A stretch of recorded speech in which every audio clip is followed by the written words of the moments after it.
From small school districts like Pittsburgh and Hayward to large districts like San Francisco and Los Angeles and across the community college system, project labor agreements are being used as a management tool to help projects come in on time and on budget.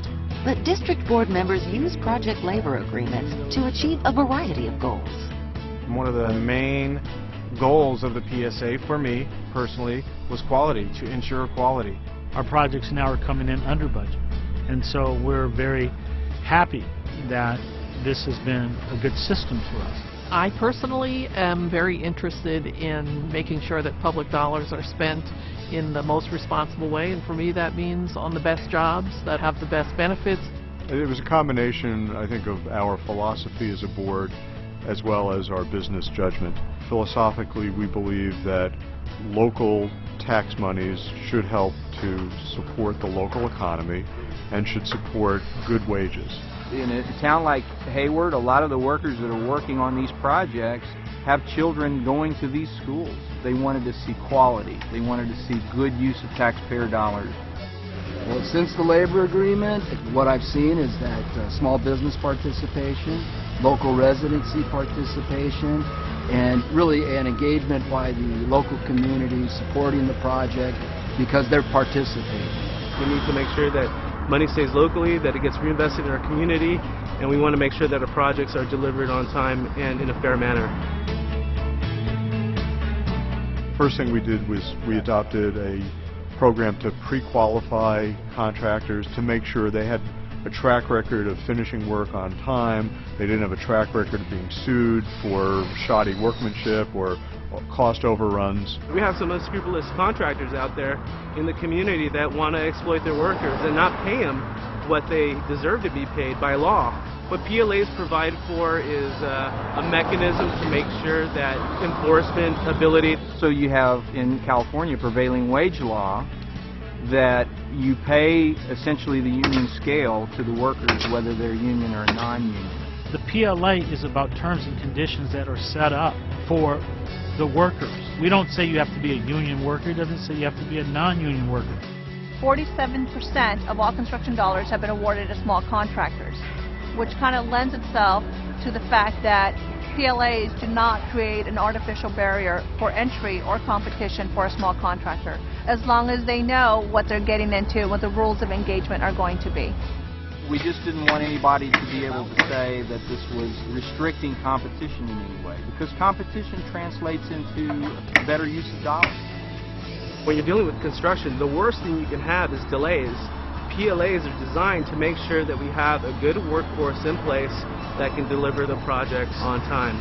So it's sort of protection all the way around to make sure your work proceeds under all circumstances and it's stabilized. When I was elected to the board, we were dealing with a disaster, a project at Skyline College. They went with the cheapest available contractor who cut corners, and the work was substandard, and basically that was a building that had to be torn down and rebuilt. I'll tell you from other cities and other entities that did not have a PLA in place, or maybe it wasn't enforced. You've got shoddy construction projects that have been delayed. You get labor that walks off the job site for whatever reason. What you learn is you got to look beyond just who's coming up to you with the cheapest kind of lowball price and look at quality. Show me districts that have discontinued using project labor agreements that have been using them. Show me the failures. Show me the flaws. Show me the community outrage. It's not there. I would like others in my position to maybe learn a little bit from my experience. I probably should have done this a long time ago. I speak from history, I speak from experience, and I speak with knowledge and know that it has been a great tool for this district. You want to make sure that your community is served right. I think a PLA is something definitely that every district ought to consider. So for me, a project labor agreement is part of fulfilling our mission of job training and higher education and serving our community. What we've seen since the labor agreement has been in effect is a focus on quality by the contractors in skilled trades. That focus is a primary component of their effort that I see today. The awareness wasn't as great prior to the labor agreement. We're all on the same team, and that puts us in a situation where we can solve problems together. we have a contractor that's not performing, we actually can work together with the construction trade unions to help resolve that. Well, what we've seen that has been very valued is the coordination, and to be able to have local hires, to be able to see people who live in our communities work on our jobs, work on our projects. I'm happy that our projects have been coming in on time and on budget, under budget in many cases. One thing that's been a real gem as far as going with our PSA is that our change orders have been extremely minimal.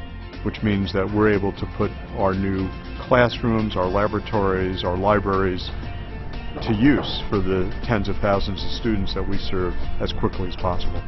So we've been able to use this PLA to do a lot of things, but most importantly to deliver these schools for the children of Los Angeles and bring value to the taxpayers who are paying for this local bond. And I think there's just no question that when you look at what we have here, what we've provided for the community, that you're getting grade A state-of-the-art facilities that will stand the test of time.